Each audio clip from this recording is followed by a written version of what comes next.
research talk for today will be by Dr. Safia Khan, who will be speaking about the link between creativity and mental health. So Dr. Safia Khan is a foundation year doctor.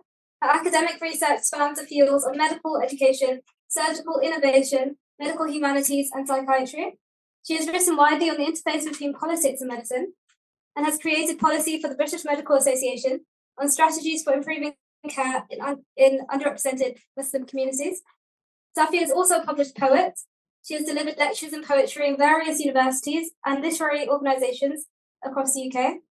Her debut collection was published in 2022 with the Smith-Doorstop and won the New Poets Prize. So her talk will be on discussing how poetry may provide us with a new framework for understanding mental health, drawing on her research in schizophrenia. Assalamu alaikum, everyone. Thank you. Thanks, Sonia, for that introduction, and thank you to all the speakers today. So the big question that I'll be sort of looking at is the line between poetry and psychiatric illness, and hopefully using this to bring us towards a new understanding of the symptom of thought disorder. So just to start with, my presentation is not going to be super interactive, but does anyone know who this is? And I know there's at least one person in the room that definitely does. Yeah, perfect. Okay. So the reason that I have a picture of Sylvia Plath is she's not going to be the focus of my talk, but as some of you might know, she was one of the pioneering poets of the 20th century. She sort of was the originator of confessional poetry, brought a lot of women's ideas into the mainstream of literature around the turn of the 20th century when she was writing, but she was also someone who famously dealt with various psychiatric illnesses throughout her life, and unfortunately took her life at a very young age. And the reason she's relevant for today's talk is that psychologists actually studied this phenomenon of poets who subsequently suffered, or throughout their career suffered, with mental illness. And it was found that particularly amongst female poets, there was a stronger association. Now this has kind of been refuted, and some people think it's a reductionist way to look at female writers, but I'm not going to get into whether there is a correlation between, writing poetry and developing mental illness.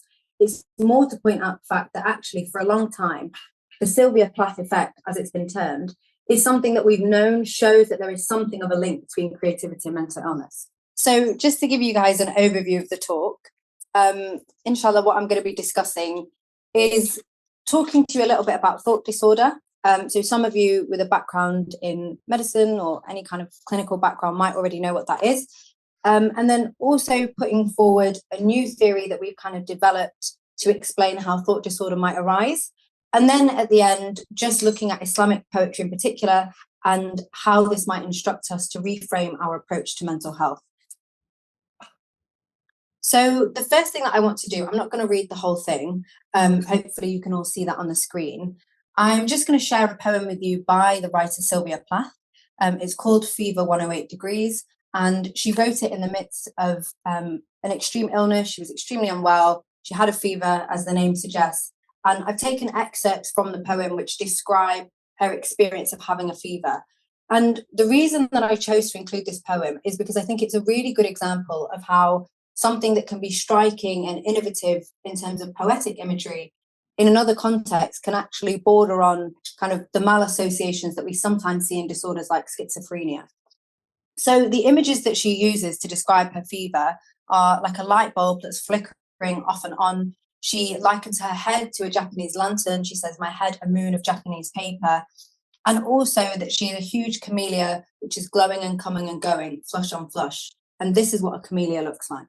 So I think for all of us, the way that her mind was able to reach for these images so easily clearly shows someone who has an ability to form associations that in the normal brain wouldn't necessarily happen.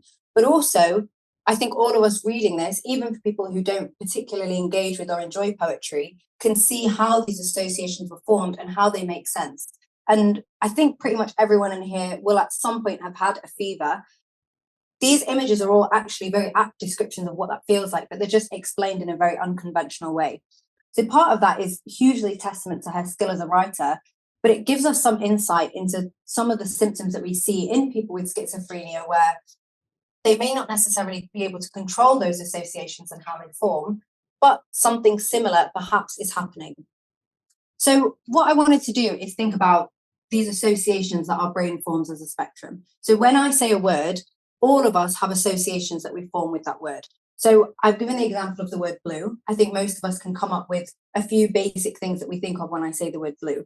So sort of the way that the brain works is we form these kind of concepts. So a word will have concepts around it with, other things that we associate. So for many people, when I say the word blue, the first thing they'll think of is a color or an adjective. And then, someone who might be a little bit more creative or imaginative, or, if someone has more time to reflect, they might think of other things. So they will associate things that are blue, the sky, emotion, and then taking that a little bit further, if the associations become looser from a neurological point of view, or perhaps more creative from a poetic point of view, you might associate things with the wings of a bluebird or jazz music belonging to the sound of blue, rhythm and blues. And what we see is that as these associations become looser and looser, they tend towards thought disorder. And then I'll just explain what that is in a little bit more detail. But before I do, does anyone know what this building is? I mean, I'd be disturbed if you do, but okay, good. This is Broadmoor, so close. So Broadmoor is one of 3 high secure psychiatric units in the country. It was once upon a time run by Jimmy Savile. Some of the country's most famous, most notorious murderers and criminals were sent here if they had extreme psychiatric illness. And I was fortunate enough to do a placement there earlier this year. It doesn't actually look like this. It looks really modern, but I think this looks scarier, so I've kept the old picture. And one of the patients that I met had been there for decades. He'd been there for like 50 years. He was one of the longest standing patients at Broadmoor, and he had extremely treatment-resistant schizophrenia. So most of what he said was completely incoherent. He had what we'd say is like florid psychosis. So he would say lots and lots of words, but they wouldn't really make any sense. The words themselves were fine. They were English words, but the relationships between them meant that it was completely incoherent. But in the midst of one of his kind of psychotic episodes where he was talking to us, he said something which, if I blinked, I would have missed it, but it was so profound that I think it's kind of motivated or inspired a lot of this talk. So in the midst of whatever else he was saying, he kind of came out with this. And the consultant, I think, was so used to tuning him out that he didn't even hear it. He said, the mystic and the schizophrenic skim the same waters. The mystic swims while the schizophrenic drowns. Yeah, I know. And I think what this does is point towards the fact that in Islam, we have this tradition of spirituality. And part of what comes with that spirituality is perhaps the experience of an altered brain state, whether that's complete stillness, khushu in namaz, however you want to frame it. That altered brain state could possibly overlap with what we see in diseases like schizophrenia. But the differences, or, where things become very difficult, is why can sometimes people go one way and why do sometimes they go another. And poetry, spirituality, schizophrenia, they may not be necessarily the 3 things that we think connect, but they all kind of share this commonality, which is that something is happening in the way that we form associations with language. And for some people, it's very controlled, and for some people, it's completely uncontrolled. So just to give you a little bit of insight into the schizophrenic mind, as it were, this is actually taken from a paper that I worked on with some of my colleagues. And we kind of gave this example of a patient with schizophrenia, how they speak. So I'll let you read it. None of what they say is technically wrong. It just doesn't necessarily make sense. But if you follow it, you can kind of see where the jumps have been made in the brain. So it said, I think someone's infiltrated my copies of the cases. We've got to case the joint. I don't believe in joints, but they do hold your body together. So we can see these jumps that are happening. Someone says a word and then automatically their brain goes somewhere else. And that doesn't make sense to have a normal conversation with that person. But if you're analyzing the way they speak, you can see how these associations have been formed. So to give you a little bit more information about what thought disorder actually is, it's not a disease in and of itself. It's a symptom, or rather a cluster of symptoms that fits with many different diseases. So people who have schizophrenia, psychosis, bipolar disorder, sometimes it's seen in depression, anxiety, other mental health disorders. This is kind of an overview that we use to describe when people's thoughts become incoherent. And that can be in the form of their thoughts or the content. So sometimes what people say doesn't make any sense. Sometimes it's the way that they say it that doesn't make any sense. And just to give you some examples, the 3 that I've got on the screen here, clang association, flight of ideas, and neologisms, are things that we often see in patients with schizophrenia, but they're also things that make poetry work really well. So clang association is when, someone says a word and that sound in their mind triggers a completely different flow of thought. So that's what we kind of saw in the previous example, case the joints in the body. We have someone here who's saying, I'm trying to make sense. I'm not making any sense anymore. I have to make dollars. So, money in terms of sense and making sense, they don't have any relationship to each other. But the sound has triggered something in their brain. Similarly, with flight of ideas, they're jumping from one idea to the next. And you can kind of follow the train of thought, even though to have a conversation with that person, it doesn't really, follow the logical, normal rules that a conversation does. So, this is taken from an interview with someone who had schizophrenia. I've been to a hospital, who hasn't been to a hospital. I've been in a hotel. I like hotels, but dogs in hotels are always a pain. I don't like dogs, cats are better. This is not a logical stream of thought whatsoever. Talking to this person, it'd be very, very difficult to have a conversation with them, but you can see in their brain that something is happening where links are being formed in the way that they associate one term to the next. So what I thought was really interesting is actually there have been some studies, particularly within the past decade, which look at brain activity when people are reading or writing poetry. And so this is a study from the University of Exeter. This is from University in Berlin, I think also joint with an institute in Frankfurt.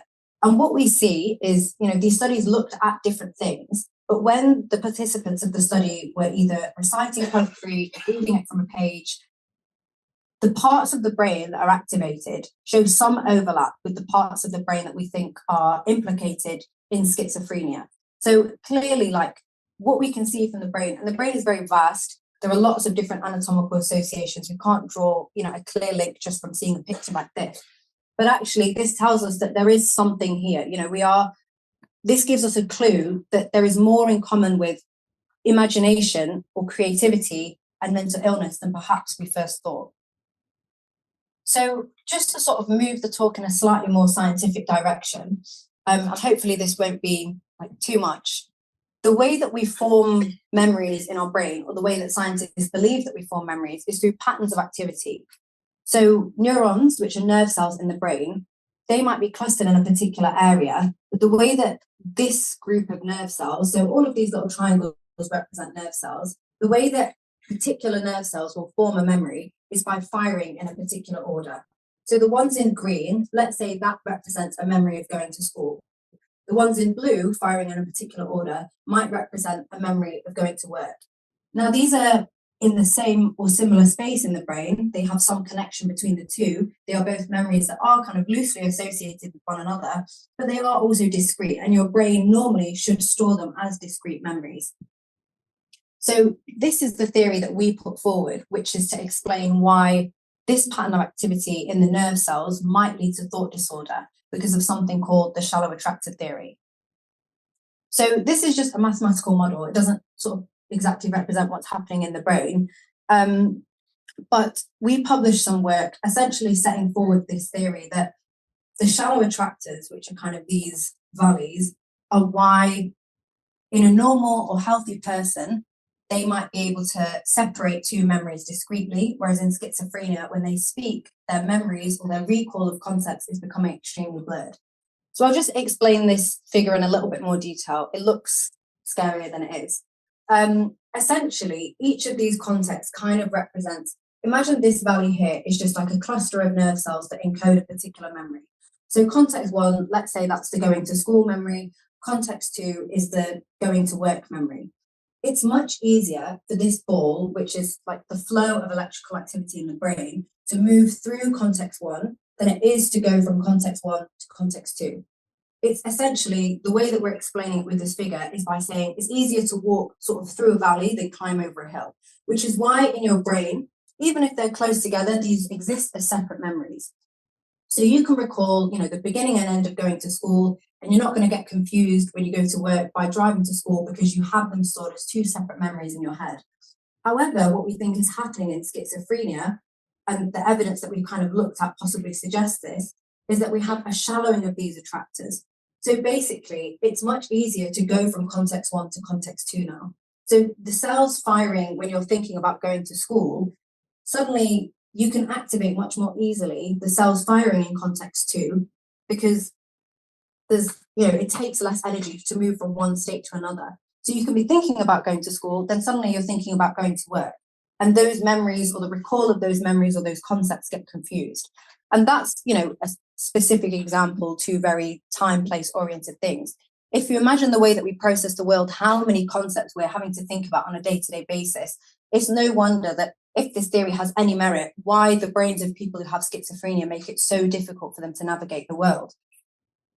So ignore this. I made this figure and I still don't understand it. But basically, the point of this is to show that what we kind of looked at in our paper is that there's been lots and lots of research about different chemical processes that happen at the level of the neuron or the nerve cell. What we are arguing is that all of these different processes that have been researched do map onto this idea of the shallowing of attractors. So there's loads and loads of different ways this happens at a cellular level in the brain, but the take-home message is that this is what we think. We think all of these things are coming down to a single mechanism, which is what is driving the symptom of thought disorder. So now I just want to look at things from a more Islamic perspective and talk about the concept of aql, which was mentioned by Dr. Hamzi in his talk. And the Quran tells us that aql has been given to us, and we have certainly left of it a sign as clear evidence for a people who use reason. But actually, reason is not the clearest way to define this. If we think about the root word, which is aqala, I think that's correct, tying knots, it's not just about reason or intellect. Furqan, that's a separate concept. It's actually about reason through controlling and disciplining the mind. And bringing it back to this idea of the mystic and the schizophrenic sort of existing in the same plane, and one being able to traverse the world smoothly and actually have a beautiful spiritual experience while the other person is submerged in their own thoughts. Perhaps this concept of aql is what is driving it, because when you have aql, which is discipline of your thoughts, and a goal orientation, which is to get closer to Allah through worship, we have a specific intention in mind, and that is perhaps what allows us to experience this sort of altered state of mind with a sense of control. However, in schizophrenia, no one's goal is to become like that. No one's goal is to become debilitated. It's something that happens. And there's various different biological explanations for why it happens. But we think that the intention could potentially be, or the goal of what people are trying to do could be what's driving people one way or the other. And so that's the kind of thesis that I'm putting forward today in front of a group of Muslims, which is a nice thing to be able to do, that the goal of worshipping Allah is actually what protects us from these associations being uncontrolled and therefore debilitating. That's not to say that Muslims, if you're just more religious, you won't get schizophrenia. That's not what I'm arguing. There are plenty of religious people who develop schizophrenia and they can't control that. What I'm talking about is the specific process, which is the kind of altered brain states or the loosened associations that we're discussing. One happens unintentionally, and that's what we need to find the explanation for. If you are able to achieve one through a specific intention and disciplined practice, that's where the protection might come in to some extent. So what I want to do, just to wrap up, is talk a little bit more about the rich history of Islamic poetry that we have. As Muslims, I think, some of us engage with poetry, some of us think that it's a nice way to think about Islam, Islamic culture, but actually our poetry has a lot of instructions on how we can live our life and instructions on overcoming even obstacles like mental health. So what this gives us is a new paradigm for mental health treatment, because at the core of all Islamic poetry is essentially a calling for us to get closer to God in an intimate and immediate way. And that's something that is a theme across all cultures, all civilizations, all Muslims who have written, in fact, all kind of spiritual civilizations that have existed that write poetry. This is the kind of aim that they've put forward in their work. And this gives us a new paradigm for treating mental health because, and I'm very grateful to Dr. Abadi as well for talking about what you have. If we just think about the mind on its own, then we as Muslims are going to be lost because we're neglecting the heart and the soul, which are so important for us as Muslims, not just in our relationship with Allah, but also how we engage in the world. And if those things are being neglected when we struggle with our mental health, then, that's like only investigating someone's arm if their whole body is unwell. Like, you're ignoring so much of who we are as Muslims and therefore undermining our treatment. But also, I think what we've seen in the West is a kind of shift towards secular spirituality. So, a lot of concepts like mindfulness, using ideas that have actually existed in Islam since its inception, bringing them into a kind of clinical context, taking the religious or God-focused aspect out of it, and applying those principles to treat people. But we don't need to do that. You know, we all have the luxury of believing in God, so we don't need to take the secularized, commodified version. We have the beauty and the benefit of the real thing. So we have this rich body of knowledge which exists through poetry. And what I believe this tells us is that all care that we strive to impart should have this underlying principle informing it, which is that as Muslims, we are constantly striving to worship Allah. And that should be the thing that not only drives our intention in our day-to-day lives, but also caring for people as human beings, recognizing that we're not just treating human beings, we're treating their hearts and souls as well. And this is Abu Zayd al-Walqi. He was a polymath from the era of the Islamic Golden Age. He was a philosopher, a mathematician. He was also a poet, a psychologist, and clinician. And he was one of the first people, it's documented, to put forward this idea of mental health as having both physiological, so biological, as well as psychological origins. And it's amazing that in our Islamic history, ideas that have now taken hundreds, if not thousands of years to catch up, we have this and it's all there. We just need to go back, do the work, and look at what already exists. So to wrap up my talk, I want to just share with you some Islamic poetry. So Allama Iqbal, some of you will already know, one of the greatest Sufi poets to have ever lived, is also one of the pioneers of Urdu poetry. I'm going to give you like the poor man's English translation, but this is not the whole thing. But the reason I thought this was very beautiful is because it talks about not just the importance of alcohol, but what we do with it as Muslims. And this is where, if we take this as our instruction, it's not just to do with our mental health, it's also a sense of purpose. And that's something that we can take away for anyone in this room, not just people that are struggling with their mental health. So Aql is reason, Dil is heart. The poem is about a conversation between the two.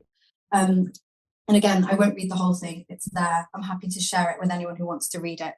But the key parts, which I took from this poem, is that one day reason said to the heart, I am a guide for those who are lost. And then the heart replies and says, this is all true, but now look at me and see what I am. Knowledge comes from you, gnosis from me. You seek God, I reveal him. Yeah. That was incredible. Thank you so much, Dr. Khan, for your talk. We now have time for a couple of questions. So does anyone want to? So I saw your hand first. You over there?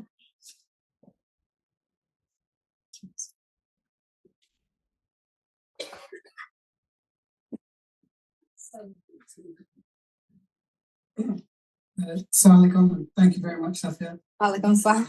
Great talk. I was just going to ask, do you feel, based on what you were saying, especially with the treatment of psychiatric illness, there needs to be more of a, I suppose, not just Islamic worldviews, but any kind of religious and cultural worldviews, more of an incorporation into the treatment of psychiatric illness, to kind of have a better understanding of perhaps where the person's coming from with these sort of thought disorders, and then how you can try and bring that back to a more stable basis.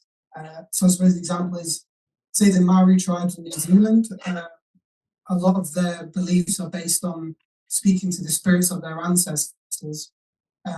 And because that's a recognized cultural and sort of religious practice, people who have mental illness but speak about these things, that's not seen as sort of a deviation, that's not seen as a hallucination or anything else, where perhaps in a more kind of secular Western world it would be.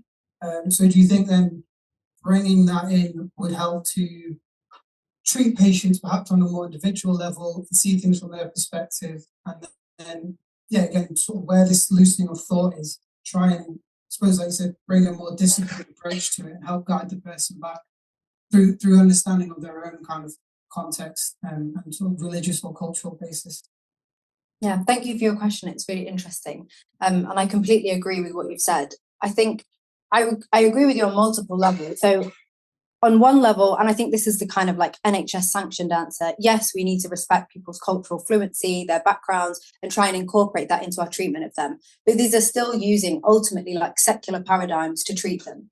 and sort of saying, oh, okay, you speak to your ancestors, well, maybe we can incorporate that into CBT. I think we need to go beyond that. Like, it's something like Dr. Hamzy was saying, our conception of reality now in the West is so God removed that it's almost like an extra addition that we bring God into the picture once we develop these treatments and these medical frameworks. And this is a new thing, even in the West. Like, this isn't the way science and medicine used to be. It's actually quite a recent thing that we've divorced the existence of God from the way that we engage with one another in the world. And actually, if we did bring in like this fundamental basis that we are fundamentally spiritual creatures, and all of us might have different languages that we use to access that spirituality, that gives us a whole new framework for treating people. So I completely agree that it's not just about recognizing, okay, you have this belief, I think we need to respect it. I also think we need to go back to the drawing board with how we look at the human body, because what we do in medicine is essentially say you are a body and you have these organs and we're going to treat that. For the vast majority of the history of medicine, people were treated as the full beings that they were. You were considered, it was assumed knowledge that you had a mental component, a spiritual component, and a physical component. Now what we do is neglect, almost 2/3 of that and expect our treatments to be completely robust. And I think that's part of why we have this mental health crisis, not just in the West, but also seeing it across the Muslim world, because the tools that we're using are just not sufficient to address who we are as human beings. They just touch the surface of who we are. And I think, like you said, the Maori are an example of people who innate in their culture is a much deeper understanding of not just who we are on a physical level, but an immaterial spiritual one as well.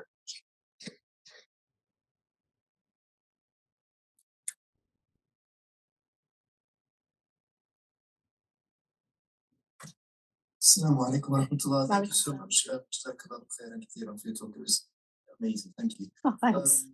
Linking what you just said to the idea of like Islamic psychology and stuff, there's a lot of stuff being done in Cambridge about it, or people who are in Cambridge, like Dr. Abdullah Rahman in this case.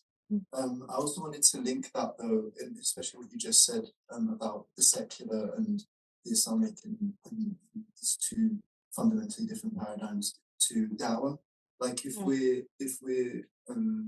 saying that we can't make like proper headway because there's just this block, then we can't really be going to secular communities and kind of systems to be the place where we do what we do, in which case we need to do that within the Muslim community. And then that means that we need to also include dawah in this thing, as in like Muslim community is that safe place because of the faith, because of Iman. And then we need to engage in the other way that we engage with people generally, our fellow brothers and sisters, is dawah. And I was wondering about that link, if that makes sense. Yeah, I think it's a really good point. And I suppose speaking to the concept of dawah, I would say, there are some people who it suits to kind of go out and preach in a particular way, and that's great if that's their calling. There's some people who that's not their nature to do that, and that isn't how they'd necessarily spread the word of God.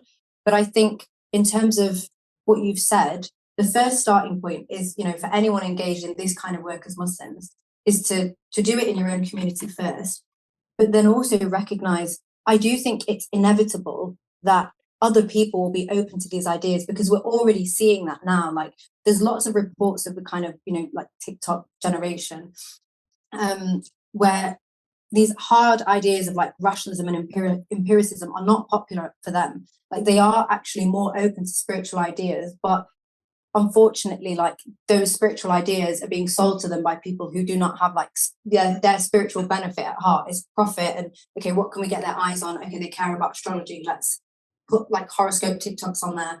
And like, I'm not slagging off people who like looking at their horoscopes. I do it too. But the point is that if we develop a framework that works, the reason that we think it works is because we all fundamentally believe this to be true. So if there's kind of any doubt that, okay, maybe if we speak to the spirit, that's not going to help, that's because we haven't reached a point as a Muslim community where we're secure enough in our faith. If we believe God exists and we have a soul, then that means that, okay, we have a really strong starting point. It's inevitable that these ideas are going to spread. And I do think there is already an appetite for them. It's just about, we have to develop the tools and then have the confidence to say, I've come up with this, I believe it works, I'm a Muslim, that's what's driven my research. And then also test it, using whatever Western empiricist paradigms to show that. Because if they're true and they are real, then they will still be testable, they'll still be scientifically reproducible, they'll still fit whatever ideas we have for how we produce data. So we can do both. But that's the benefit of being Muslims in the West, or perhaps educated in a Western system. We have all of the knowledge that Islam gives us, and we also know how to speak the language that we have to get things through the Western establishment, whatever that looks like. Perfect. Thank you so much, Dr. Khan, for your answers.